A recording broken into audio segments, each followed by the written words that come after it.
Hey folks, Mac here again.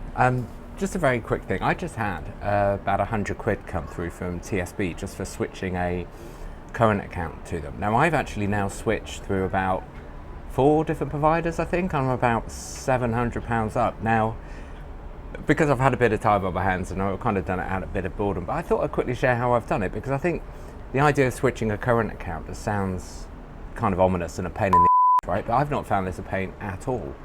And I did something very simple, which when I mentioned to one of my friends yesterday, he just said that he would never have thought of it. And it's one of those things that I wonder if is so obvious that people don't think about. So I started seeing these offers come through from the Money Supermarket, you know, where you get 175 quid to swap to First Direct. I think it was the same for Santander, and another one for TSB I've just done, but even though it was only £100. But like I say, people don't want to swap their current accounts. I feel like I'm making an advert here. I'm not. It's just something we spoke about last night and I thought you'd find interesting. Now, like I say, switching a current account is a pain in the ass, right? Because you set up with it forever. You know, you don't want to move banks. But there was a real simple way of doing it. And what I did was I went to my main bank and I set up a second current account. It took me minutes.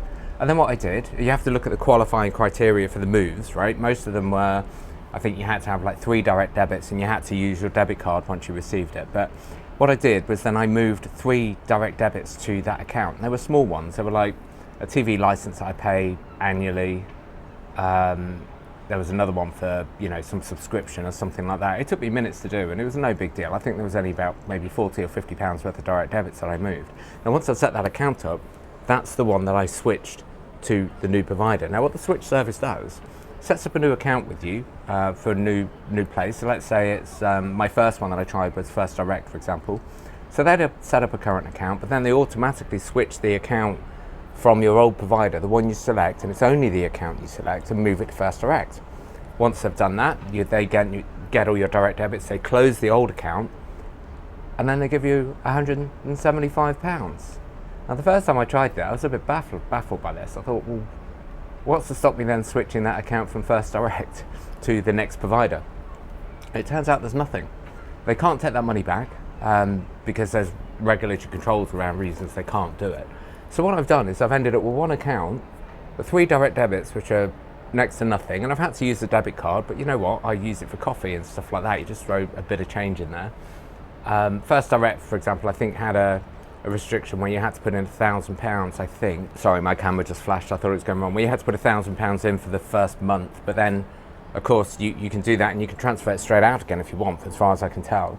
So what I've done is I've daisy chained that account through several different providers, and like I say, so far I'm about £700 up. So I'm just about now to do another one to Nationwide, which I think is another 150 or 175. It took me about 10 minutes to do the application, and yeah, it's free money. Anyway, so the trick is, as far as I can tell, set up a second current account in your primary bank. It takes minutes. You can normally do it on your portal. Set up 3 minor direct debits, but again, double check the account you're switching to and make sure that's the right number. Switch that account, in which case it opens a new account at the new provider, closes the old account, but doesn't touch your main account. Wait till you've got your money and then do it again, and just keep doing it. And if you want to know who has all the good offers, just sign up to the Money Supermarket thing. I sound like an advert again. Email, because that has a link to all the current offers. And like I say, it takes minutes and it's free money, and it's not a huge amount, but yeah, it's money that I wouldn't have had, and I've spent on beer and cakes and donuts. Anyway, like I say, I was a bit surprised that my friends hadn't thought about this when I was talking about it last night, so I thought I'd share it in case it's not as obvious as it sounds. And it's more interesting than talking about being poorly. Anyway, till next time.